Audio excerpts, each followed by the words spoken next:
प्यारे बच्चों, आज हम संस्कृत विषय में अध्ययन करेंगे। प्रथमा पाठः सुभाषितानि। सु का अर्थ है मधुर और भाष का अर्थ है वचन, अर्थात मधुर वचन। तो चलिए स्टार्ट करते हैं। सभी बच्चे ध्यान दें। पृथिव्यां त्रीणि रत्नानि जलम अन्नम सुभाषितम मूढ़ै पाषाणखण्डेषु रत्न संज्ञा विधीयते। पृथिव्याम पृथ्वी पर, त्रीणि तीन, रत्नानि रत्न, जलम अन्नम जल और अन्न, सुभाषितम सुंदर वचन, मूढ़े मूर्ख लोगों द्वारा, पाषाण खंडेषु पत्थरों के टुकड़ों में, रत्न संज्ञा रत्नों को के नाम, विधीयते किया जाता है या दिया जाता है। अर्थात पृथ्वी पर तीन ही रत्न हैं, जल, अन्न और सुंदर वचन, परंतु मूर्ख लोगों ने हीरे, सोना, चांदी इस प्रकार के जो पत्थर के टुकड़े हैं उनको ही रत्नों की संज्ञा दी है। चलिए दूसरे श्लोक देखते हैं।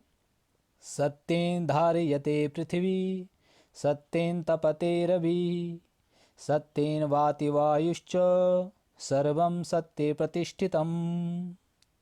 सत्येन सत्य के द्वारा, धार्यते धारण किया जाता है, तपते जलता है रवि सूर्य, वाति बहती है, प्रतिष्ठितम स्थित है।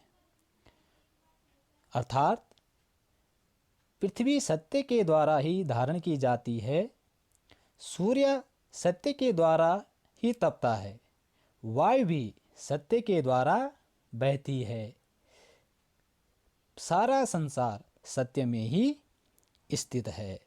चलिए नेक्स्ट श्लोक।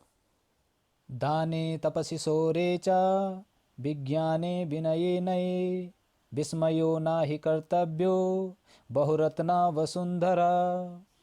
दाने दान के विषय में, शौर्य शूरता के विषय में या वीरता के विषय में, नए नीति के विषय में, विस्मय आश्चर्य ही क्योंकि बहुरत्न अनेक रत्न, वसुंधरा पृथ्वी अर्थात यह पृथ्वी अनेक रत्नों वाली है।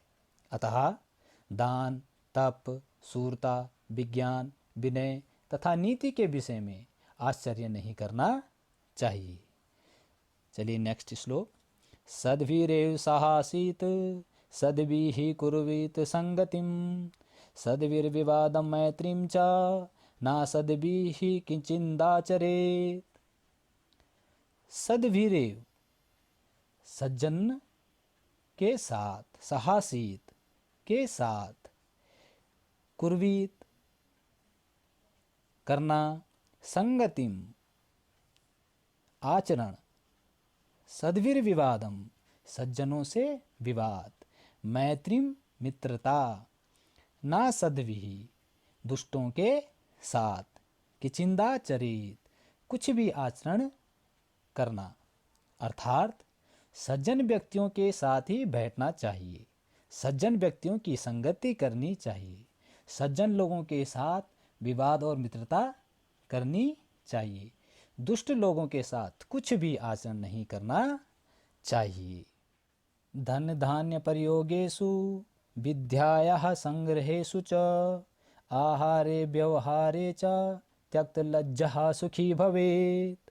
धन धान्य, धन और धान्य, प्रयोगेषु व्यवहार में, विद्यायाः विद्या के, संग्रहेषु संचय के विषय में, आहारे भोजन के विषय में, त्यक्त लज्जः संकोच को छोड़कर, भवेत होता है। अर्थात धन और धान्य के व्यवहार में, विद्या के संचय के विषय में तथा भोजन और व्यवहार के विषय में संकोच का त्याग कर व्यक्ति सुखी होता है। अतः धन, विद्या, भोजन और व्यवहार में हमें कभी भी संकोच नहीं करना चाहिए।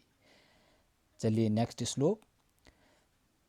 क्षमावशी कृतिर्लोके क्षमया किं न साध्यते शांति खड्गः करे यस्य किं करिष्यति दुर्जनः। क्षमावशी, क्षमा वशीकरण, लोके ही संसार, क्षमया क्षमा के द्वारा, साध्यते सिद्ध होता है, शांति खड्गः शांति रूपी तलवार, करे हाथ, यस्य जिसके, करिष्यति बिगाड़ सकता है, दुर्जनः दुष्ट व्यक्ति। अर्थात इस संसार में क्षमा वशीकरण है, अतः क्षमा के द्वारा लोगों को वश में किया जा सकता है। क्षमा के द्वारा क्या सिद्ध नहीं होता है? जिस व्यक्ति के हाथ में शांति रूपी तलवार है, दुष्ट उसका क्या बिगाड़ सकते हैं? अर्थात दुष्ट व्यक्ति उसका कुछ भी नहीं बिगाड़ सकते। तो ये इस अध्याय का अंतिम श्लोक था और सभी बच्चे इन श्लोकों का सस्वर पढ़ने का अभ्यास करेंगे और इनमें से कोई से भी 2 श्लोक आप कंठस्थ याद करेंगे।